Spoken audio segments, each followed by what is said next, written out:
Hey people, what's going on? Welcome to Real Tough Talk. Tough Talk. How is that even possible? Tough Talk. Whoa! Stephen J. Partner goes, Show some respect. You did not answer the question. he's a bad man. Bad man. He's a bad. He finally said it. The slipper's gone. The dress has holes in it. The cart turned into a pumpkin again. So what else you gonna do? This team couldn't cover a twin mattress with a king size sheet. Lights out season. Lights out for you. Let's get as quick into the game as possible because I am not staying in this wig longer than I have to. I want to part. Play it out, Wells, while you're talking this game.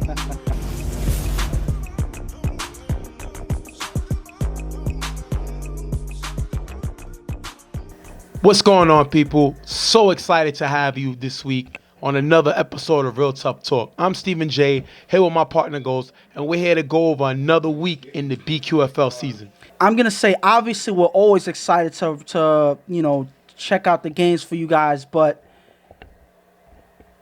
the weather was not necessarily as cooperative as we would have liked. It was terrible. Yeah, Just say it. yeah, Just yeah. say it. It was terrible weather. And the funny thing is, if you're watching, you're gonna see a few of our games. It went from rain, then it got bad, then it got worse. Right. And it got progressively worse as the day went along. Right. So it's like whenever it looked like it was going to give us a break, then it started pouring afterwards. So the weather was never good throughout the day. Put it like this. I was looking for the boat. It was raining so much. Yeah. You know what I mean? 40 days, 40 nights, I was looking for that boat. That's how much it was raining. That's how I was looking for to see if there was any animals floating by or anything like that, because that's how bad the rain was. It was terrible. We got soaked. Equipment got soaked. But shout to the players who came on and still decided to play. You know, everybody said it was football weather. I didn't think it was football weather. But these guys are some troopers, and they'll play, and they're willing to go hard for this game. I don't care what anybody says. Like when we were younger, we decided, play sandline football. And sometimes when we still young, getting into league games or whatever, we want to play in this weather. Yeah. We get hyped with this weather, whatever. When it's snowing, when it's raining or whatever, we want to play. Mm-hmm. Not right now. And the thing is, not when you get to the age where, you are not young. You got to work, you got kids and all of that. So at the end of the day, it's football weather when you're getting paid to play in this football weather. So NFL players get paid to play in this weather. So it's not football weather for everybody. So I don't care what anybody says. I wouldn't play in this weather. As you see, Ghost doesn't like the weather, basically. No, it was terrible. So I'm not even gonna get. I'm gonna get more in detail into why the weather was terrible, but you'll see as we go along with the game. Well, speaking of the games, we're gonna jump into the first one we want to talk about, and that's Suicide Squad versus South Factory. Now, Suicide Squad's been playing great coming into this game. I believe they went 3-1 in their last 4 games. Mm-hmm. So they have really showed the ability to turn the season around and really be what they're supposed to be offensively. They always had a good team, but they seem like they're finally getting together. Hecko's not letting the criticism of the other players, of the other teams get to him, because sometimes his players can be hard on him. And he's playing football, definitely have him on a pretty good run so right now. And they're here playing Sour Factory, a team that, one thing I could say is statistically, they put up points. They can score, but they cannot finish games. South Factory's 4th in scoring. Yes, and the thing about it is that's the sad part. Read their record right now. Right now, South Factory is coming into this game. They are 1-4. Yes. So my thing is, they're 4th in scoring, but they're only on 1-4. Well, they're 9th in defense. Yes. So my thing is, they put up points, but their defense cannot hold anybody. And that is the main problem why they'll have games close, but they can't seal a deal because their defense does not consistently hold offenses. And that's their main problem throughout the season. But one thing everybody knows is South Factory is a very dangerous team. Yeah. Especially led by Mimi. Call him what you want. Call him a little crazy. Call him a little self-centered. At the end of the day, this guy can produce points. He's a playmaker offensively. Defensively, he's an intimidator. He definitely looks for the hit, and he definitely motivates his group of guys when it's time to get on that field. We're going to jump right into the game. After getting the first down, Mimi throws Chiba in the gap for a decent game. Second down, Mimi on 5 rush, runs in the gap, getting him to the 10-yard line. 4th and goal, Mimi finds Ruben cutting in the back of the end zone for the touchdown. Ruben just stays in bounds as he makes the catch. Sticky gets the extra point, 7-0, Sour. And that was a good catch by Ruben. If you look, he just manages to stay in bounds for the catch before he steps out. So that's a good way to focus on the play. But I think the key play here is how they got to the end zone in the first place. And I think that second down play where Q at the lineman misses that tag right there as Mimi is able to run for some good yardage. And I think that play was a catalyst into how they got into the end zone. And that's a big catch by Ruben, Mimi getting him into the game early. Ruben's always been criticized his whole career of dropping key passes. You know, he's definitely a guy who's capable of making plays, but he's known for dropping certain passes in his career. This is great to see him starting off the momentum with this great touchdown catch. After getting the first down, Hecko of Suicide Squad throws 2 passes in the gap for a decent gain. We get to 4th down, 4th and goal. Hecko throws a Rich cutting in the back of the end zone. Rich can't keep it in his hands. Turnover on downs, giving it back to Sour Factory. Is this on Rich or is this on Hecko? I think that this is if you look at this play, this is a hard catch for Rich to catch because it was already sailing out of bounds. So not only does he have to try to keep his feet in bounds, but he has to make sure he comes down with the ball. He wasn't able to do either because the ball sailed way out of bounds. There was no way Rich was going to get it, whether he held it or not. That was just a bad throw by Hector. Second down, Mimi throws a Chiba in the gap. That's going to be dropped. That's going to take us to 3rd down. Mimi throws a Ronnie cutting in the middle. That's going to be dropped. Sour's going to have to punt. And that is a key drive. One thing about Mimi, it kills his momentum when you drop passes. He is a high-octane momentum guy, and they're not holding on to the ball, forcing him to punt. And that's not something you want to do after you score your first points. You're getting in the rhythm, but then you kill that rhythm when you start dropping passes. Yeah. Like this pass here with Ronnie. I've seen him catch that pass so many times. Yeah. That's a routine catch, and he's not able to hold on to that one. That is a key drop there. Second down, Hecko throws a boy on the sideline, off target, incomplete. 3rd down, Hecko throws a boy again on the sideline, drop, picked off by Mimi. Mimi gets the ball for his guys. And my problem with this is, Boy is a guy that we expect to step up to the next level. He's not I don't think he's an A tier type player. I think he's a B with the talent to get to A, but he never seems to be able to get over the hump, and this is the reason why he plays like this. And the thing about it is, Boyd is a slow starter. I'll believe in the games. He has to be pushed into playing at that high octane level, and I think that the game is still early, so he's still getting those engines going. So he misses this play right here. This is a routine catch, not normally something that you would see him miss, but that's unfortunate, and it goes right to the defense. After getting the first down, Mimi throws a Ronnie in the middle for a decent gain. Second down, Mimi throws a Chiba in the gap, getting him to the 7-yard line. 4th down, Mimi throws a sticky in the corner of the end zone, knocked away by Red. Turnover on downs. If you look here, Ronnie's open in the pack, but Mimi missed him. And I think Mimi wanted to go for the quick throw in the front of the end zone in the corner, thinking that the defense wasn't going to spot that, but they reacted in time. Red with a good knockdown. You throw that ball to Ronnie if you look in the back of the end zone, but I think because Ronnie dropped that last pass, it could have been a factor on why Mimi didn't go back to him on his play, but either way, that is a turnover. Next drive, Hecko with 3 short passes for a decent game, getting him a first down.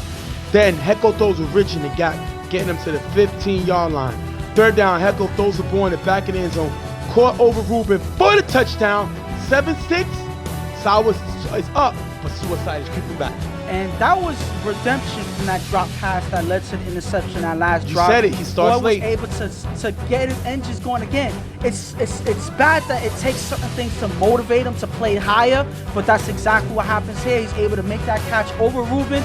You see that Boy has a size advantage, and Ruben's is not able to get there in time. That was just a good throw by Hecko, connecting with Boyd for the score. This game is straight through, so there is no halftime. Just letting y'all know.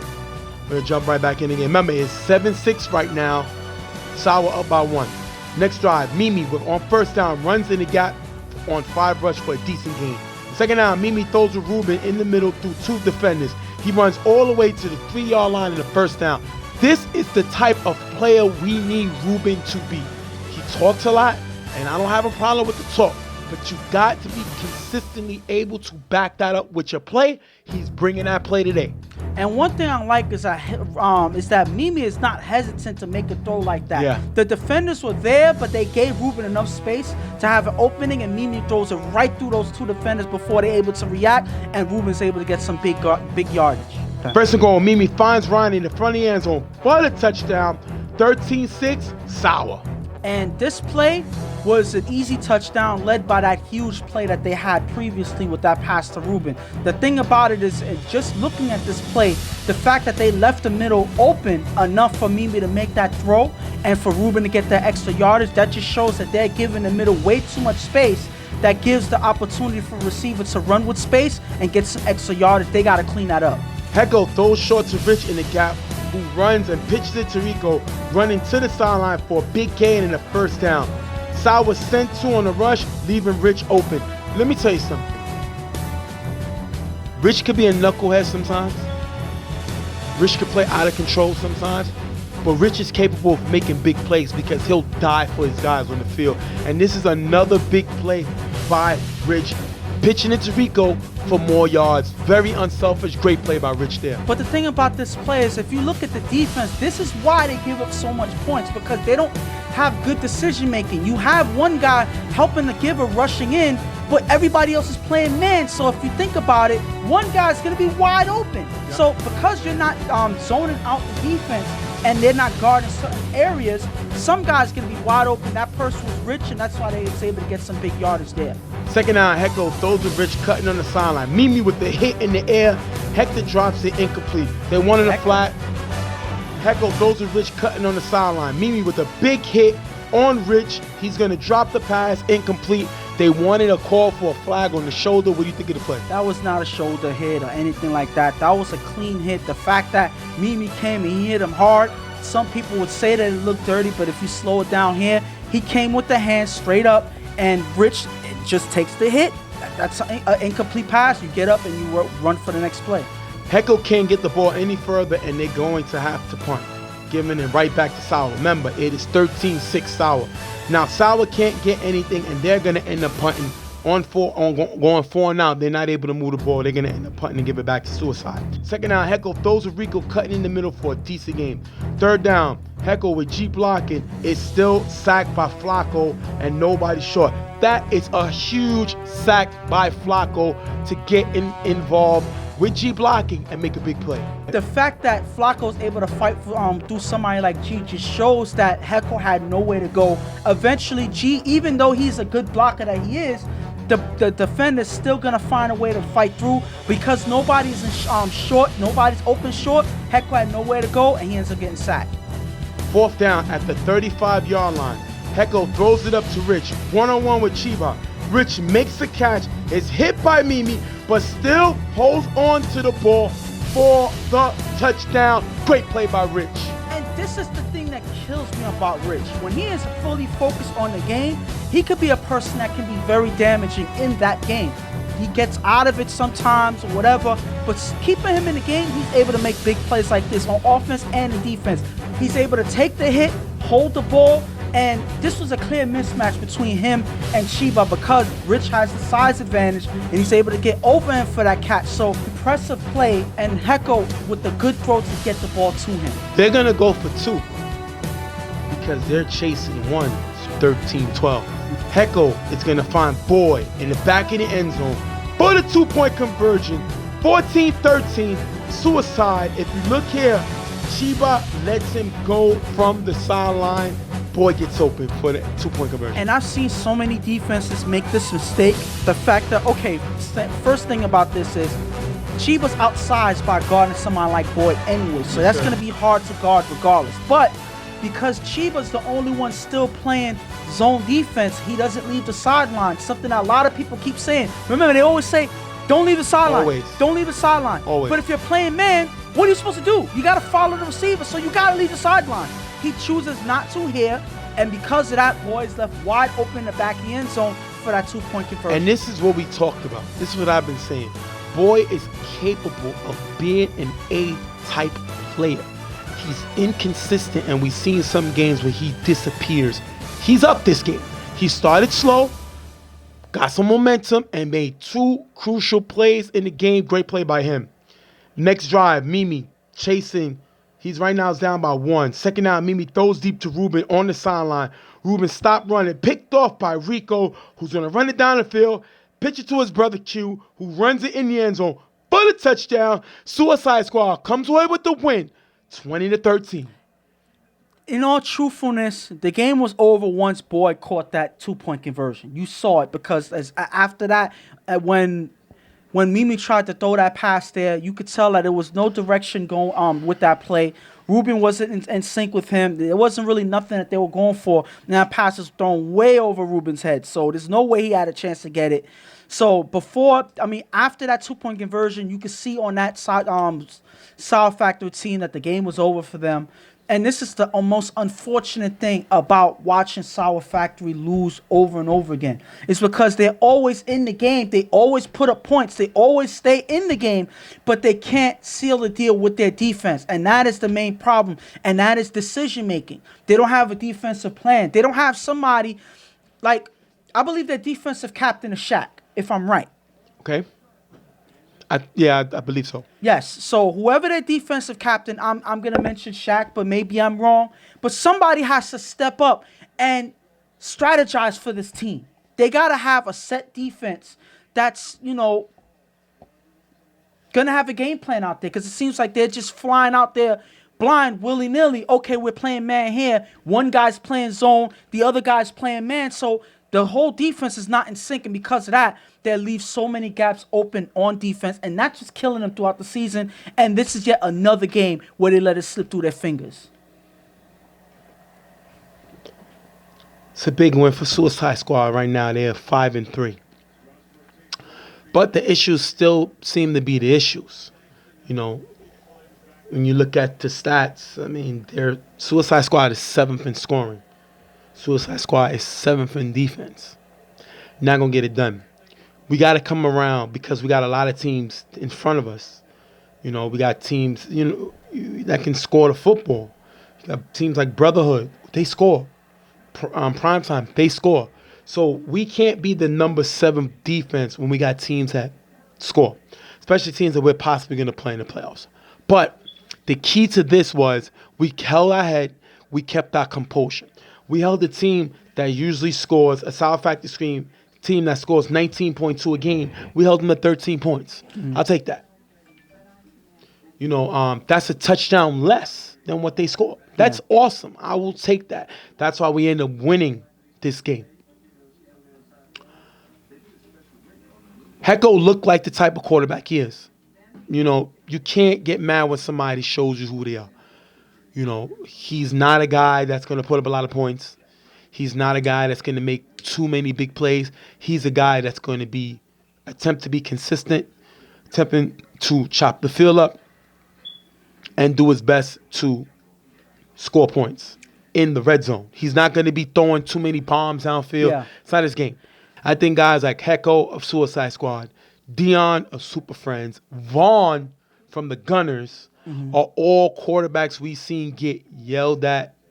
People get frustrated with them, and these guys keep coming back to play. You got to give these guys love because they definitely keep their head and come back. And right now, 5-3 is a good record. So coming into this game, you figure South Factory is a dangerous team. But the way Suicide Squad was a way to handle them and then go for 2 for the win, I got much respect to them. On the other side, South Factory, they can't stop a nosebleed.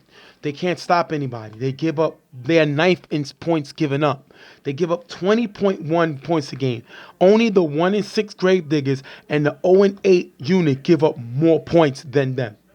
Not going to win a championship that way. We're going to wrap this one up. Suicide Squad with the win over South Factory, 20-13. We'll be right back.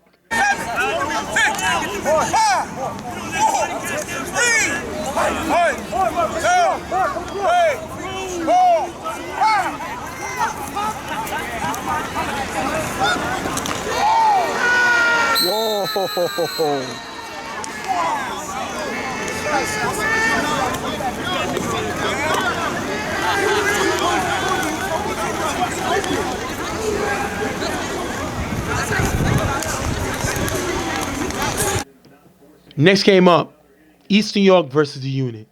Now, Eastern York coming in, I look at they won their last 2 games. They beat a YG team and they beat a heavy hitter team. You know, Eastern York has been playing well. Right now, they come into this game 5-2 on top of their division, one of the top teams in their division. So, my only issue with them is we see Prime not starting again. He didn't start last week.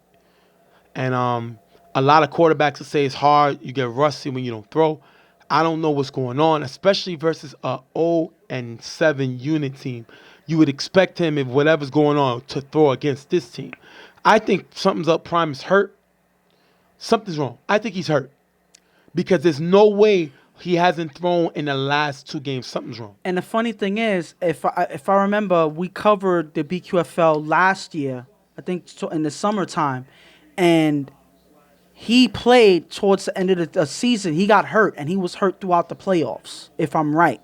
And because he kept playing, he ended up not being able to perform in that last playoff game. They got blown out, if I'm recollecting correctly. So maybe that's an issue again, that he's hurt again. Now, I have some sources that says that, you know, his head wasn't right in the game, you know, that he wasn't necessarily prepared for this game, you know, he's a little stressed out or whatever like that. But if you're stressed out, you're still playing defense. Yeah, I know. So it's not that you can't play.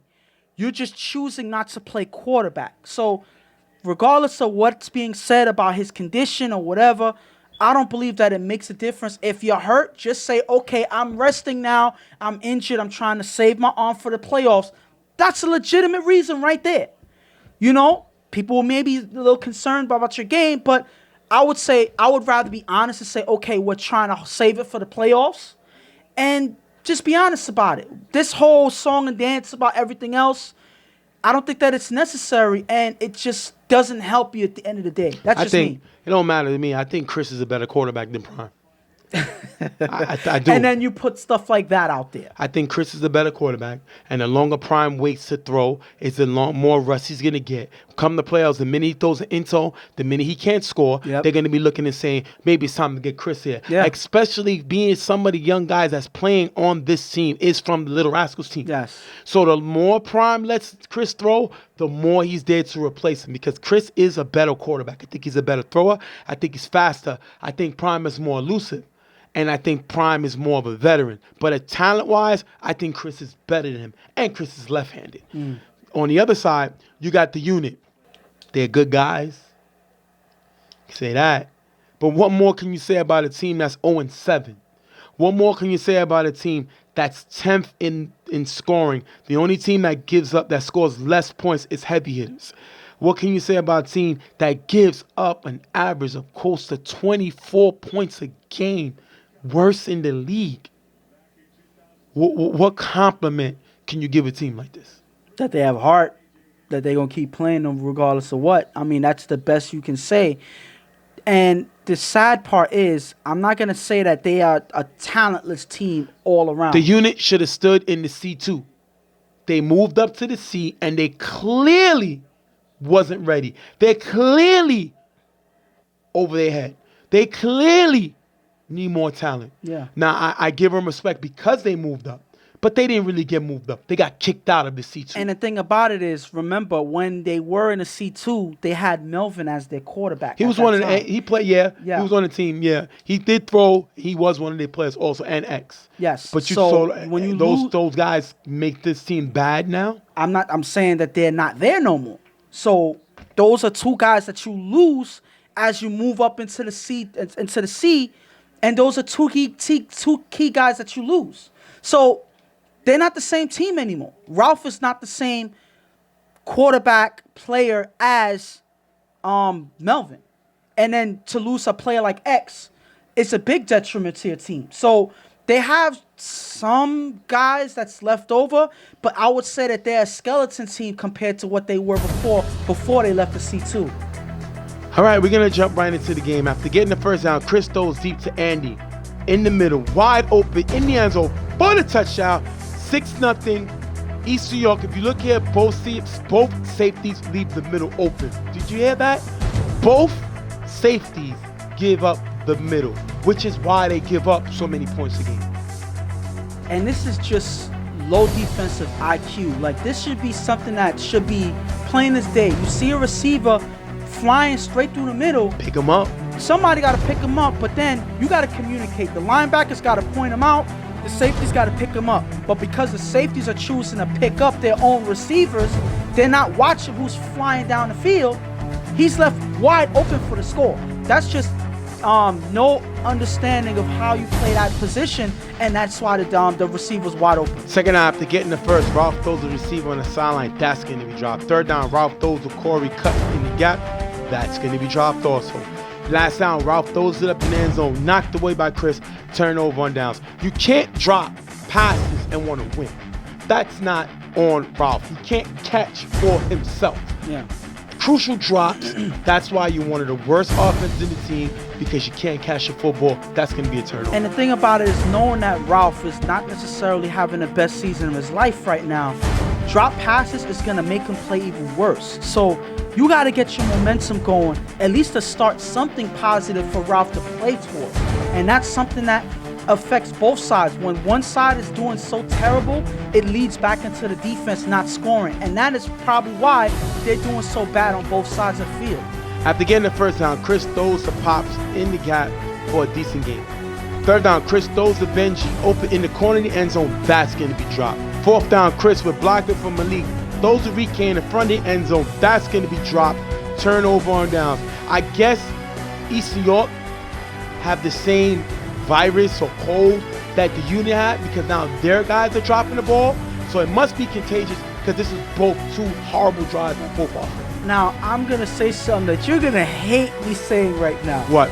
But can you throw as an excuse that the weather is the way it is, that the ball is wet, now the ball is slipping out of their hand or whatever? Can you use that? Is that a fair excuse at this point on why both teams are dropping the ball right now? I don't want to hear it. You came to play football, find a way to catch the ball. Use go your ahead. teeth, Uh-huh. use your feet, use your fishing line, use whatever you need to do. Because if I threw up a paycheck, I'm pretty sure these guys will catch that. Listen, I'm trying to help these guys right now. But right now, these are routine catches that they're dropping. And it seems like it's contagious because the East New York is doing the same thing. Ralph throws a Ralph in the middle. Drop, picked off by Prime.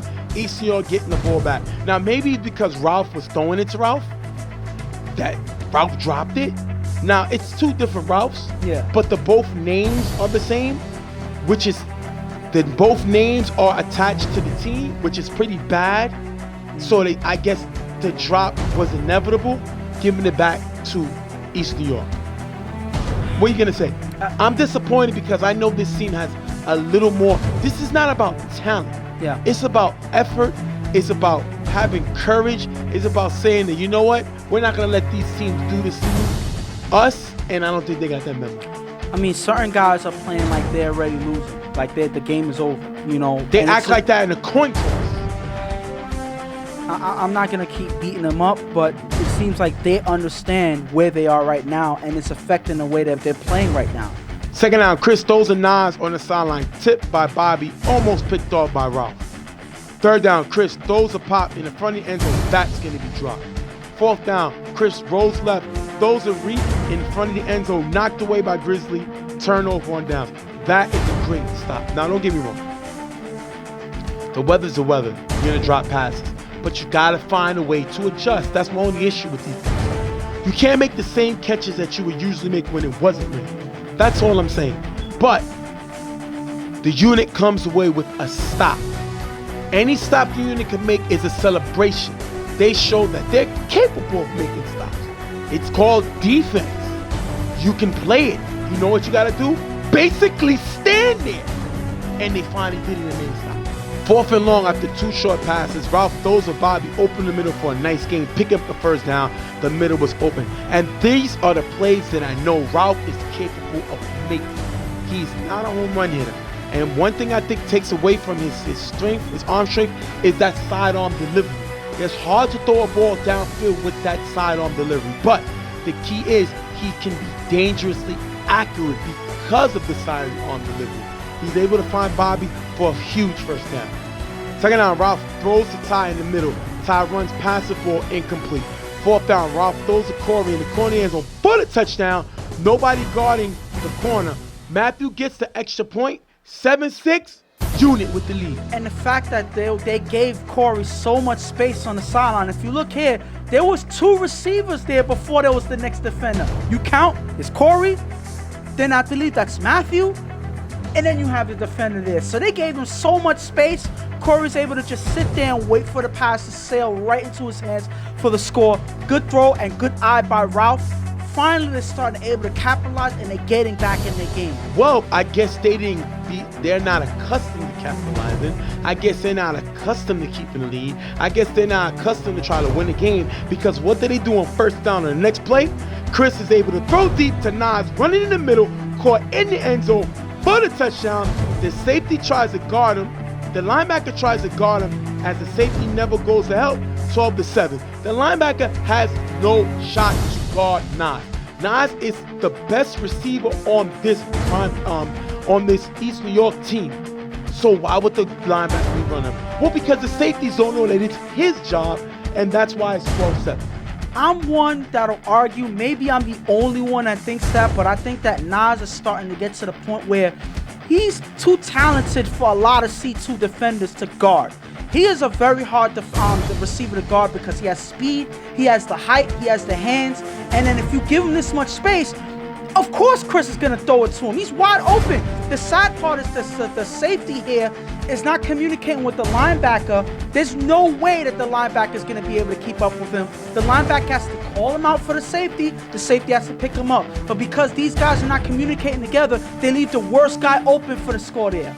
3rd down.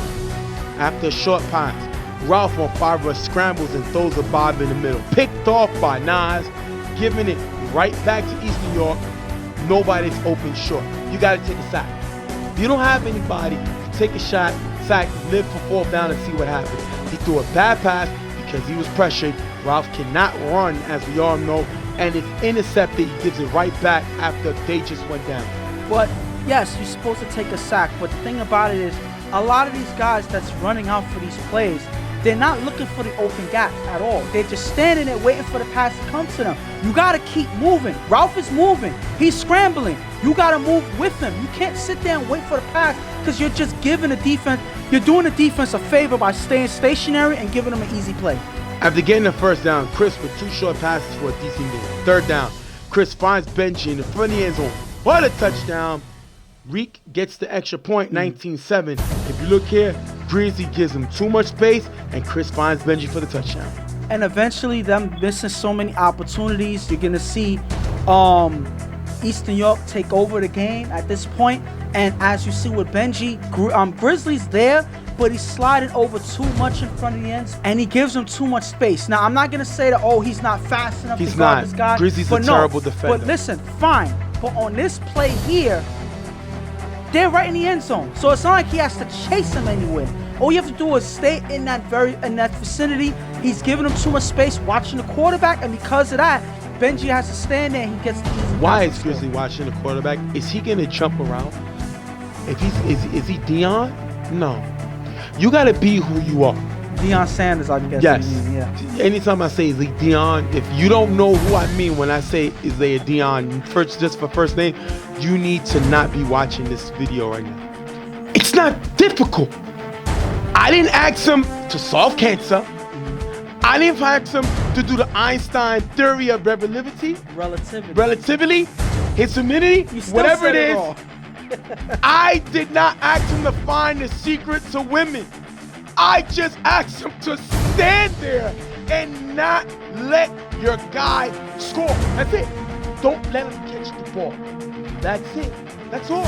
And he couldn't do that because he gave him too much space. Why? Why are you giving him space? To do what? You got somewhere better to go? That's my issue. I hate bad football. Bottom line, 19-7 East New York. Listen, I'm sure everybody agrees with me the fact that you want to single out one guy. Is that one guy? When the whole team is playing back. It's the whole defense. When I'm singling out this guy on this play, I talked about all the other guys on the other plays. It's just his turn. Okay, so you just trying to take shots at everybody. That's what you're saying. Listen, what do you want me to do? I showed you one play with a linebacker trying to run with a wide receiver while the safeties are in the bar somewhere having drinks because they wasn't there. Anyway, unit gets the ball. On the return, Ralph almost loses the ball and has to start at his own 20. When it rains, it pours. Third down, Ralph would block it from G. Throws a receiver on the sideline. Nice game, pick up the first down. That's a good play.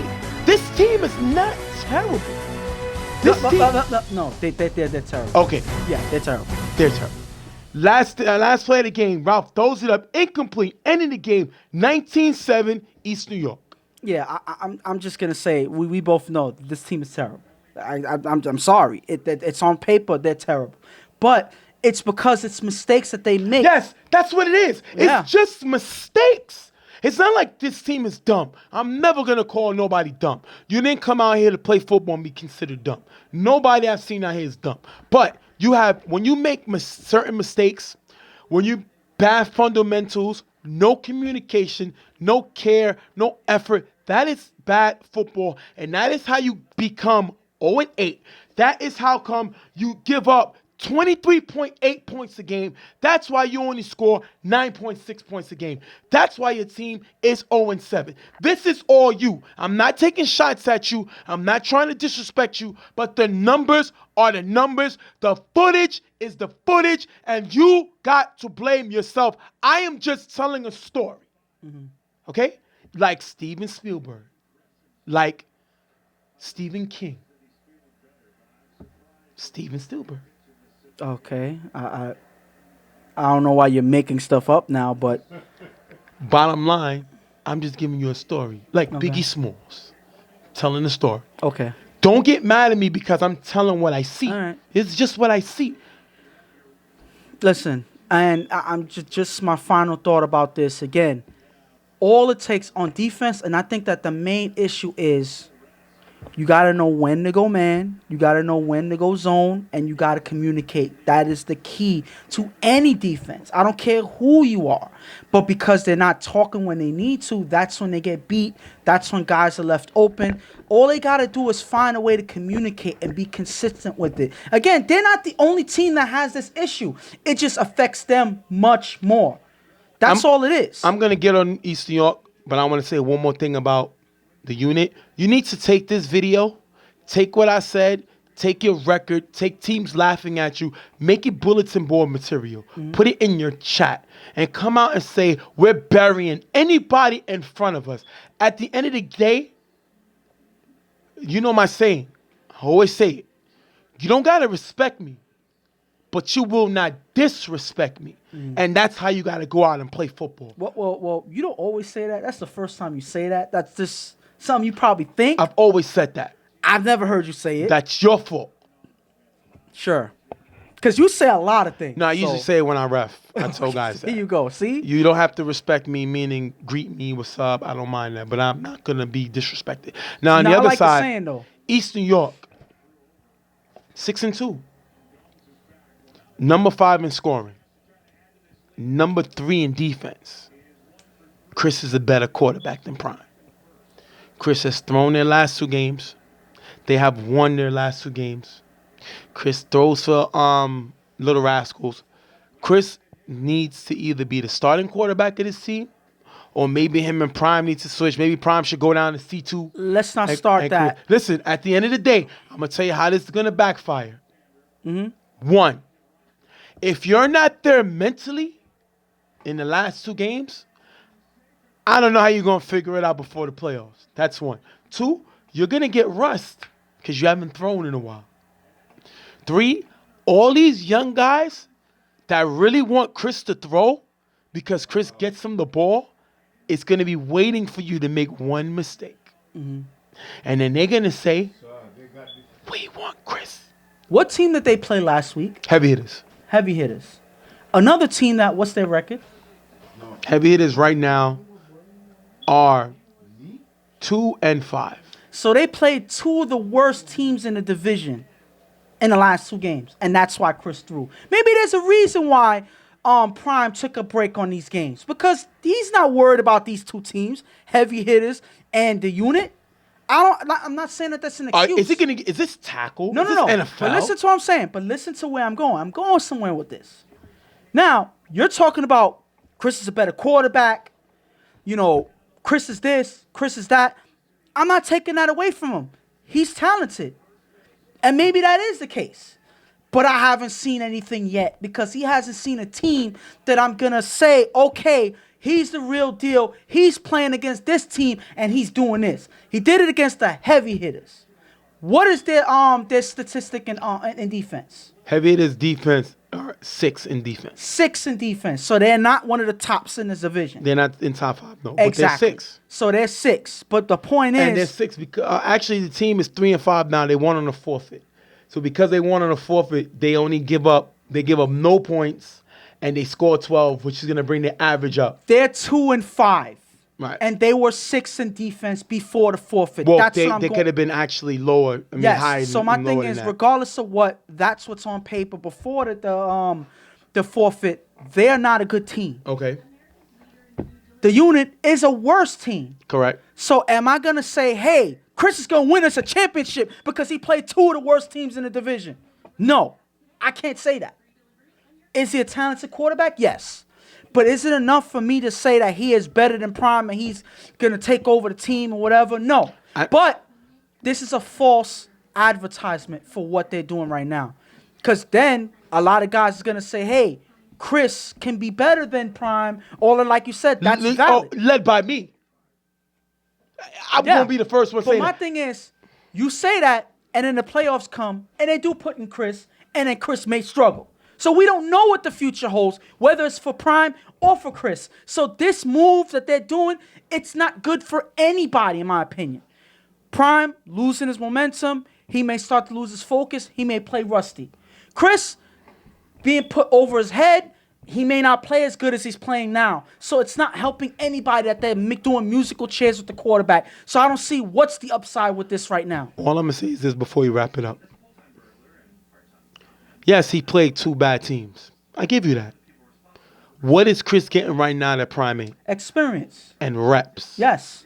So you can't get me to believe that if Prime doesn't throw next week, that if the playoffs come, all of a sudden he's willing to throw when he hadn't thrown in 3 weeks. No, it doesn't work that way. He's going to be rusty. And if he's not able to, one thing we know about Prime, he loves to play. Correct? Mm-hmm. He hasn't thrown in 2 games. Something is wrong. Yeah. This is not just him chilling. Something is wrong. And it's not physical because he's playing defense. It's something mentally going on.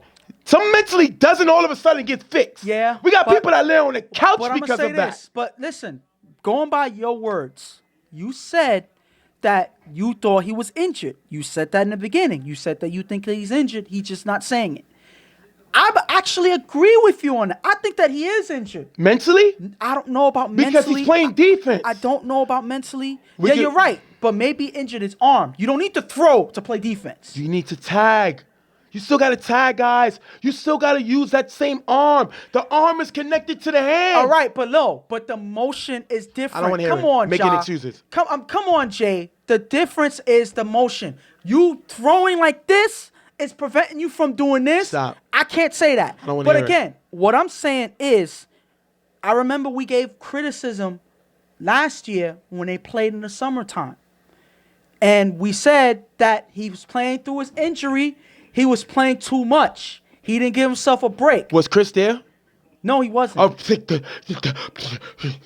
You have another quarterback now. But that's why they're taking advantage of that. But So what?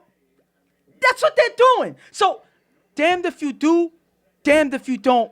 If you're Jay, that's all. If Prime is hurt, don't play nothing and rest. If you're on defense, then you should be able to throw. Now that I agree with. That's what I'm saying. We're gonna wrap this one up. East New York with the win over the unit, 19-7. We'll be right back.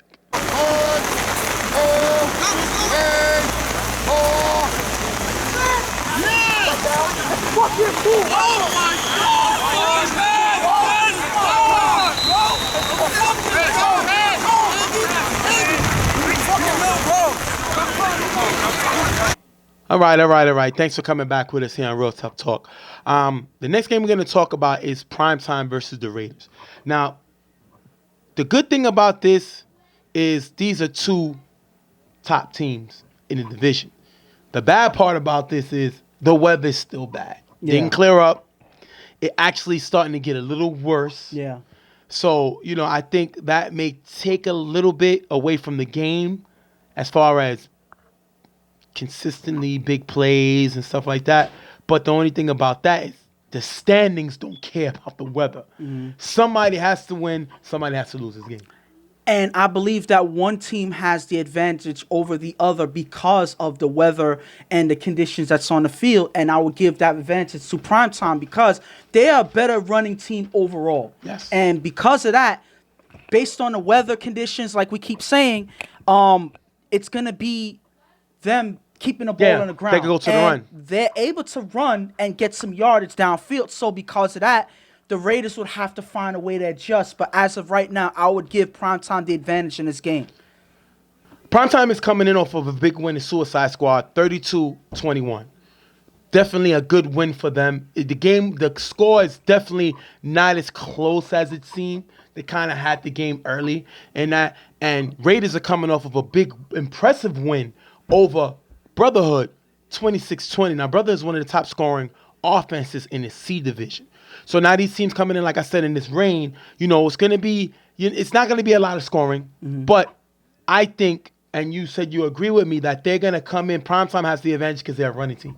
Yeah, first of all, just going to the Raiders from last week, you was kind of pitching that, it may be a good idea that they may pick up some guys from the Shockers that played in this game, like Welsh and a few other guys, Ray and what have you. But I don't see that happening. I don't see them, joining this team. So that was a one-time thing. So it's a one-time thing. It's unfortunate for the Raiders, but I don't think that it bothers them that much. They played with them in the past. Remember, Ramsey used to throw for the Raiders. Yes. With this Raiders team when they wasn't the Raiders then. Mm-hmm. I can't remember the name of their team. Yeah. But they played before.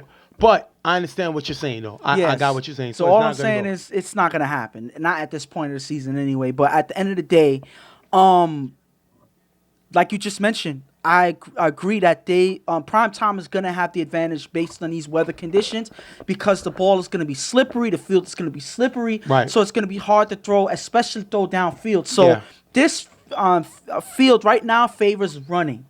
And that's what Primetime is known to do, regardless of what division they're in. So that gives them a huge advantage in this game because they're able to get yardage on the ground.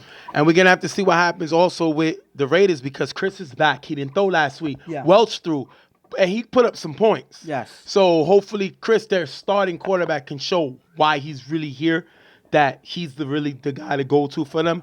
But I don't think this is the type of weather to show that in. So we're going to jump right into the game. After getting the first down, Chris throws to Joel in the gap, who runs for a decent gain. Third down, Chris throws to Simon in the gap, but the pass is dropped. Last down at the 20-yard line, Chris throws it up. The pass is knocked away by Shrag. Turnover on downs, Primetime with the stop. And that's them struggling with the throws, stretching the field. Yep. So they have to take what the defense is giving them. So they're walking right into the defense with Chris not being able to throw the bait the way he usually does. He's not able to move the ball as efficiently as he usually does, and because of that, they turn over the ball. Next drive, after getting the first down, Creep with blocking, runs in the gap for a decent gain. Second down, Creep rolls right on 5 rush and throws to Meek running on the sideline. Bernard gets incomplete. Bernard gets flagged for the pass interference. What do you think of the call? I think that this was a pass interference. Now, in the beginning of the play, you see Bernard put a hand in to knock the ball out his hands. The ball is still in the air, so contact can be made. But as you see, Bernard pulls him down as he comes down. So because the ball is still catchable, as he pulls him down, he doesn't push him down with the open hands. He pulls him down, and because of that, a flag was thrown on him, and that's some big yardage. They get the ball at the 1 yard line. Third and goal at the 1 yard line. Creep extends the ball into the end zone for the touchdown. 6-zip, Primetime score. And that huge penalty is what got them into the end zone. The thing about it is, you can't afford to make penalties like this, especially when both teams are struggling to throw the ball. That's some free yardage right there. Yeah. And because of that, That was an unearned touchdown for this Primetime team, but they'll take it because that's still 6 points. After getting the first down, Chris on 5 rushes, sacked by Juan. Third down, Chris on 5 rush, runs in the gap, getting him to the 11-yard line. Last down, Chris scrambles with blocking from Joel, throws the time in the back of the end zone, short, picked off by Shrag, giving it to Primetime. And if that's my problem with Chris is you can't make these mistakes. Shrag already has stopped him twice. We seen Shrag struggle at corner a few weeks ago, but this time Shrag got something figured out, and that all got to be because of Tiki. Because whatever he did with Shrag was struggling before, and now we got it together. I mean, I'm not gonna say Chris is a top-notch quarterback, but it seemed like Shrag still got some confidence, and these are 2 big plays, 2 big stops by him. One a knockdown for a turnover, and this one an interception. But my thing is, it's 4th down, so you have less options than you would on a 3rd down in this area. So the thing about it is, if you look, Chris is already struggling to throw the ball, so he's not going to be as accurate. If you see this pass beforehand, he misses Simon here. It's not a big play, but that's crucial yardage on this play when you're trying to drive down the field. Right. Because but it's everybody hard. takes a step down. Everybody takes a hit with this weather, so Chris is definitely taking a hit, and because of that, he has less options out there. Every mistake counts, and because of that, they're not able to get into the end Creep zone. with 2 runs for a decent game, but Primetime can't score before the half. That's going to take us into the halftime, 6-0. And if you see, this game looks like it's running through because both teams are keeping the ball on the ground much more, so the clock is running much faster, and because of that, that's why the game is probably looking shorter than it usually would. And the fact that both teams are not able to complete normal passes, it seems like a slow game. But Primetime, like I said, had the advantage, but the Raiders giving them a present in this game is what got them to the end zone. They'll take it. They just got to make sure that they stay with their running game, get some yards, get themselves in favorable position to score, and I think they'll be just fine this game. The Raiders are a powerhouse. Primetime's a powerhouse running team, and the Raiders know that. We have to play in the box like if this was tackle. I'm coming up to the line and forcing Creep to make a throw in this weather. That's what I'm going to do defensively. I have the defense in order to stop them if they go over the top, especially the weather makes it more, the weather is more at my advantage defensively as far as them throwing the ball. Now, me on offense, we have to get Chris some short passes. Chris has to build up his confidence. And the only way we do that is short passes, some screens. We're not a great running team. It's not what we do. But we got to build some plays in order to build Chris's confidence. Because at the end of the day, that is the key to our whole offensive attack. We're going to jump into the second half. Creep on first down, throws it quick on the sideline. High, incomplete. Creep is struggling to throw the ball, but the weather has something to do with it. Creep is definitely a decent thrower. I'm going to give him that. But the weather is making it very difficult for him to throw the ball today. After a short run on first down, Rudy with 2 short run plays for a decent game. That's what the bottom line. Tiki's going to make sure they keep the clock moving, they keep the ball moving by running. Well, Primetime can't get any closer and they're forced to punt. Chris gets the ball on 5 rush. He throws the spot in the middle for a decent game. Fourth down after a few short passes. Chris throws the Kamal wide open on the sideline for a nice game, picking up the first down. These are the type of plays that Chris needs. I'm telling you, I've seen this guy throw very well in certain games. If you can build his confidence, that's the plus on their side. And Kamal is a good receiver. He's better now as a defender rather than an offensive player, but every once in a while, he'll make a good play. He made one right here. Chris then with 2 short plays getting into the 5-yard line. 4th and goal. Chris on 5 rush runs to the sideline, but is tagged by Juan before he reaches in the end zone. Turnover and down. Something about that play. And this one right here, they had nowhere to go. They weren't able to get close enough to the end zone for Chris to make a satisfactory throw, so he has nowhere to go as the pressure comes in, and Juan is able to tag him before he gets into the end zone. I don't think Chris looked like he wanted to run on that play, so he wasn't prepared to run into the end zone or take a chance, and because of that, Juan is able to tag him for I got to put this one on Bills. If you're going to run, I'm going with a power run.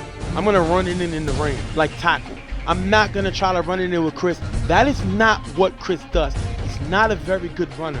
And at the end of the day, there's but so much they could have did on that drive. That was just good defense by Primetime, forcing them to throw it through their defense Chris knew he couldn't do it. He attempts to run at the last second, and Juan is there to tag him before he gets in the end zone. Creep with 3 runs in the gap for a nice gain at the 40-yard line. Tiki staying on the ground. 4th down, Creep throws to Disco in the end zone. Overthrown, turnover on bounds. Raiders get the ball back. And you say it on the field, that was not, they go deep on that play. On 4th down, they could have tried to attempt to get the first down. The funny thing is, Creep said earlier, he can't throw downfield. He's struggling to throw downfield. But then this time, he decides to throw downfield. I don't understand what the logic in this is. If they had 10 or so yards to get to the first down, he decides to go deep. In the rain. In the rain, when you know that you can barely throw. And funny thing is, he overthrows Disco. Before he said he can't throw deep, and now he overthrows him. This is just a bad decision all around. You try your best to get the first down and then have your defense play it out. But because they don't, they try to go deep and they end up turning over the ball. 3rd down after 2 short plays, Chris throws a draw in the gap, knocked away by Pratt. 4th down, Chris throws Bernard in the back of the end zone, short, incomplete, turnover on downs, and they're stopped again. The fact that they can't get into the end zone when they're only down 6 points just shows that this weather is not doing them any favors. And that advantage that I said that Primetime had, it's showing on the field because they are struggling to move the ball, and every time the offense gets on the field. Creep is going to get the ball with 3 runs. He's going to get a first down, ending the game. Primetime comes away with the win, 6-0. And all the way, Primetime didn't have to do much in this game. They didn't play their best, obviously, but they didn't have to do much. All they did was they scored on the first drive, and they kept the ball on the ground most of the time. And they let their defense play defense. That's all they had to do. They knew that they had this game based on the way the Raiders were performing. They just did more of the same in the second half, and they were able to hold them to 0. All they needed was 6, and they came away with the win. That's a good way to win in bad weather. Keep it under control. Don't take too many risks, and they come away with the win. I'm not going to kill myself if I'm the Raiders. This drops me to 6-2. So, I'll take it. It's fine. I'm still a top team, and I'm in the top 3, basically. So I'll take that. That's going to get me either the unit, Gravediggers, or right now, it'll be South Factory. Now, I'm trying to stay away, and I keep saying South Factory is a dangerous team, being a lower team. But I'll take it. My defense played decent. You really can't hang your hat on this game because the weather was so bad. There's nothing you could really take away from this game. Any team in this game is trying to steal this win because the weather's bad. You can't really do anything that you usually do. That's why it played into Primetime's hands because they are a running team. Yeah. So this is the weather that they can handle. This is the weather that they like, and this is what they're going to do. So we're going to wrap this game up. I'm going to give you a rundown of the scores, and then we'll give you the records, and then we'll give our final thoughts. All right. We're going to go over the C game. There was no B games this week because the B is in financial distress. Mm-hmm. I'm not going to comment more, but you pretty much know what that means. Yeah. So we're going to go through all the games. Primetime with the win over the Raiders, 6-0. Heavy Hitters with the forfeit win over YG's 12-0. East New York beats the unit 20-7. Sour Factory beats Gravediggers 12-7. Suicide Squad beats Sour Factory 14-12. Brotherhood beats the Chief 15-14. I'm gonna give you the records. Primetime 6-2. East New York 6-2. Raiders 6-2. Brotherhood 5-3. Suicide Squad 5-3. YG's 4-4. Heavy Hitters 3-5. Chiefs 3-5. Sour Factory 2-5. Gravediggers 1-6. Unit 0-8. I still say the dangerous team in that division, I think, is Sour Factory. They're number 4 in scoring. And I think the Chiefs, because the Chiefs, even though they're 3-5, are the second highest scoring offense in the division. Only Brotherhood scores more. And the crazy thing is both teams are hindered by their defense. They cannot hold anybody. And that is the problem. The Chiefs especially, I've been talking about them from the beginning of the season. 8th ranked defense. And that was their main problem. All they got to do is find 1 or 2 games, even if it's in the playoffs. Those 1 or 2 games that they're able to step up and hold and play well, that'll be enough because their offense is very consistent in putting up points. So that's the frustrating thing about watching this Chiefs team, watching Sour Factory. Because Sour Factory, number 9 in defense. Yes, it's because they put up points. They can compete in scoring with any of them. But you're asking so much of their quarterbacks in Bieber and Mimi. You're asking so much of Bieber and Mimi to keep scoring because your defense can't hold. And there's but so much a quarterback can do on their own. Top 3 teams. Who do you think can be upset in the first round, regardless who they play? Primetime, East New York, Raiders. I think the Raiders are the main team that I see that can be upset because, and I'm not even counting this last game. But I see some chinks in Raiders defense. Every now and then, they make a mistake. They're number 4 in defense. Yes, so again, they're not infallible. Like, they are not perfect, you know? They can bend every now and then. And that bending is enough for them to make a few mistakes and get some offensive scoring. We're going to jump into the C2 division now. HGH gets their first win on a forfeit over the Chiefs, 12-0. Power Circle beat OTF 13-7. Wolfpack get the forfeit win, I believe, over the Bullies, 12-0. And Little Rascals with the forfeit win over Primetime, 12-0. Now, I'm going to give you the records. But before I give you the records, right? Well, first I'll give you the standings of the C2 and we'll talk about that Little Rascals game. This is the C2. C2, Primetime, 7-1. Little Rascals, 6-2. Power Circle, 6-2. OTF, 5-3. Chiefs, 4-4. Wolfpack, 3-5. Bullies, 3-5. Badgers, 1-7, who's not in the league and gets his forfeit win. And HGH, 1-7. That Primetime Little Rascals game. We wanted to see it. Everybody wanted to do it. We was pumped. Well, the weather, they had the last game of the day and the weather got worse. Yeah. The worst it's been all day. So, Tiki had to make a decision. Mind you, Little Rascals coming off of back-to-back forfeit losses, which brung them to 5-2. Primetime, 7-0. Once Little Rascals took that forfeit loss, Primetime automatically was going to lock the number 1 seed. Yeah. So this game didn't matter to Primetime. The guys wanted to play. Tiki wanted to play. But because of the weather got so bad, it was not in his best interest to play. Especially they was just coming off of a game to the Raiders. So Tiki decided to take the forfeit. And the Little Rascals killed him for it. They sat down, they made fun of him, they annoyed him, they provoked him. And the question is, do you think Tiki and Primetime should have played that Little Rascals game on Sunday? And this is an easy answer, and that is no. They shouldn't have played. They made the right decision. Now, again, we're out there, we don't really care personally, like if they play the game or not. Who's already sold? Yeah. So my stuff, everything is sold, my equipment sold. We already out there, so we gonna film the game regardless. Correct.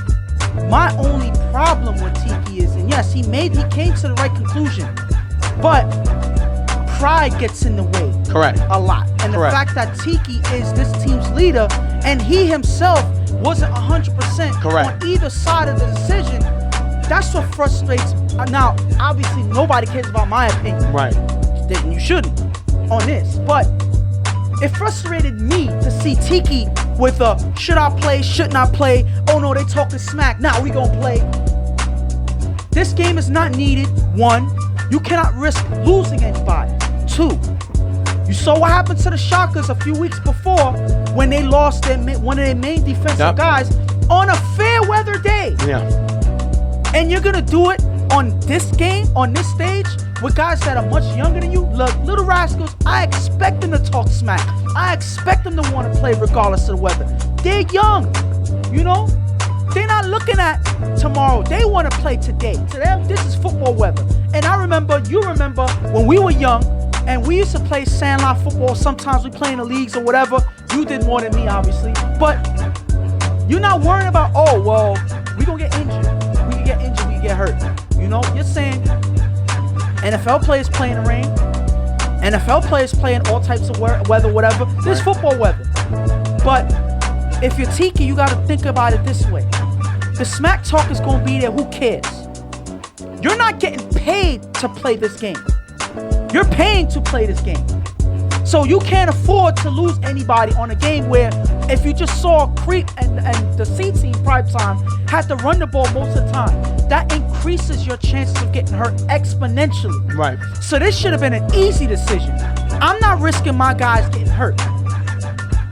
Pride or no. And that is the thing that frustrates me. I'm sorry that I'm going on a tangent here. No. Usually I don't. But as a leader, you got to make a firm decision. You know the stakes at hand. You know, Tiki's a much more experienced quarterback. I'm a much more experienced coach than some. So he should know how to make this decision and make it easily. He struggled with that. And because of that, that's the thing that frustrates me. Is he going to hesitate on making the hard decisions as the games move along? Will we have, problems where he's going to hesitate based on his pride? I don't know, but this is a decision that he should have made easily. You don't want to put your guys at risk, and ultimately, he made the right decision here. That's just my one person's opinion. Well, after you just went on and on. Yeah, I'm sorry. I absolutely agree. Of course you do. Of course you do. This is not a game that was necessary to play. But Little Rascals have not lost a game on the field all season. Yes. They're going into the playoffs undefeated. Playing wise. And Pop made that, their coach, Pops, made that. No. I think he just put a target on Little Rascals' back. He said, we have not been beat on the field all season long. So now, everybody after you now in the playoffs. Because this team is young. First of all, I love this team's swag. Yeah. That's why I was a fan of this team. Yeah. Now, I ref games. I'm never going to, you already know. I'll throw a flag on you if I had to. I'll throw a flag on myself. But as far as a fan, I'm a fan of their confidence. Yeah. That doesn't mean it's smart. Yeah. But I'm a fan of their confidence and their swagger. That doesn't mean it's a good idea. That doesn't mean it's smart. But I like the confidence and the swagger because that almost pushed Tiki to the limit of playing the game. Yeah. That had nothing to do with it. Now, if you want to look into it right now, if the playoffs start, as far as I know, looking at the records, Primetime is going to get HGH in the first round.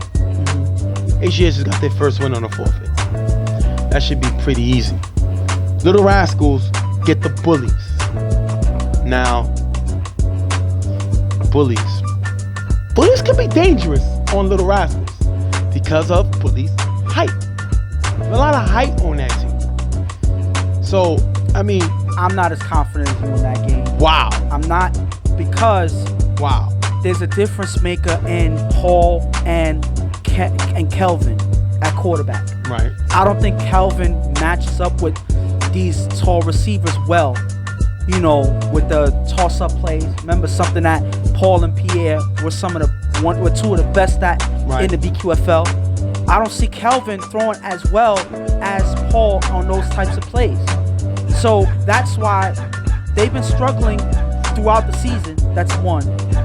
So I'm not 100% confident that they're going to be as dangerous as they potentially can be, in my opinion. Well, it looks like it will be Primetime versus HGH, Little Rascals versus Bullies, Power Circle versus Wolfpack. OTF and Chiefs is going to be a good one. Yeah. And that's because Chiefs can't stop anybody, but they can score on anybody. I mean, like I said, it's going to be a great playoff run if this is what's going on. But my main thing is the Little Rascals put a target on their back. But you know what? I wouldn't have it any other way. First of all, I expressed my concern for Tiki's hesitation on his decision on that game, but I'm not questioning the fact that this Little Rascals team was confident enough to play. They're young, and remember we both said that Primetime is good with running the ball on the ground. But Little Rascals is also a team that's good at running the ball Correct. as well. So I believe they felt they had the advantage. I don't think they have the size to run up Prime. No, but they have the speed Yes. to outrun them. Yes. So they still can do it, especially in this type of weather. But I'm going to say this. Yeah, I know just what want you're to see gonna say. Nas go against Yes. Meek. Yes. That'll be a good matchup because these guys play together on Primetime. So, in another division. In the B. In the B, yes. So, that's going to be a good matchup. But you're saying that they put a target on their back because of them talking smack, talking about they never been beaten. But it's the playoffs. They are one of the top teams in the division. They're going to have a target on their back regardless. Bottom line, do we see Primetime and Little Rascals in the chip? Right now, let me know right now. All those teams. And if you don't see one of them making it, who is the team that will not be there? I do see these two teams making it to the championship to Okay. face each other. That's one of the reasons why that's why I said that Tiki and them made the right decision because they're going to face them in the championship. I don't see them losing to any other team in this division in this playoff. I don't. The Little Rascals have been on fire facing whoever team that they face. Now, we can't see their full game because they didn't get a chance to play everybody this season because of those two forfeits. That's going to hurt them. But We're going a little too long. I'm sorry. But Primetime, I see Primetime staying a little bit longer than Little Rascals. So you see, you lost me. Okay. You see both these teams getting to the chip.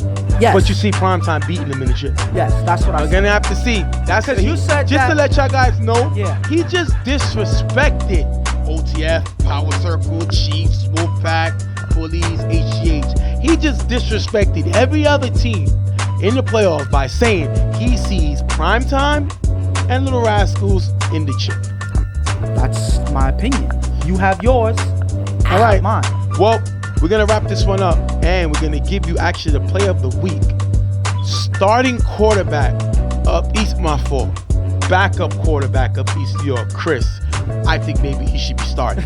But the starter of Little Rascals, who actually is the player of the week, throwing for East New York in this game where they beat the unit 19-7. The guy had 3 touchdown passes. This week, the player of the week is Chris of East New York, backup quarterback. And I have to agree because nobody else, was able to perform at that high level this week. Maybe the weather. Yeah, the weather whatever was it is, bad. But I like that Freudian slip you had just now. It was a mistake. I didn't mean to say that. Was it a mistake? I don't know. Maybe that shot's fired Listen, towards Prime. I don't know what you're trying to say. I meant the backup quarterback. It's like you're insinuating something right now. I don't know if Prime's gonna like that. I didn't say that Chris is the better quarterback. You don't have. Yes, you did. You said it already. There's no part in this tape that you see me saying Chris is a better quarterback than Prime. Sure, there isn't. I think Chris is a better quarterback than Prime.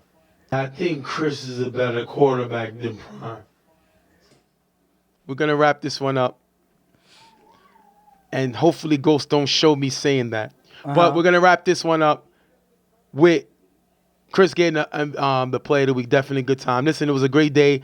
Terrible rain, but shout to all the teams that came and played. It's playoff time, guys. Get your popcorn ready because now it's win or go home. I think the B division has one more game. I think the C is already done. I think the C2 is already done. But we'll got to see what's going on and maybe 1 or 2 extra games. I don't know. We'll see. We'll let you know on the site. We'll talk to y'all later. On behalf of Real Tough Talk, I'm Stephen J, my partner Ghost. We're going to see y'all guys next week on another episode of Real Tough Talk. We out of here.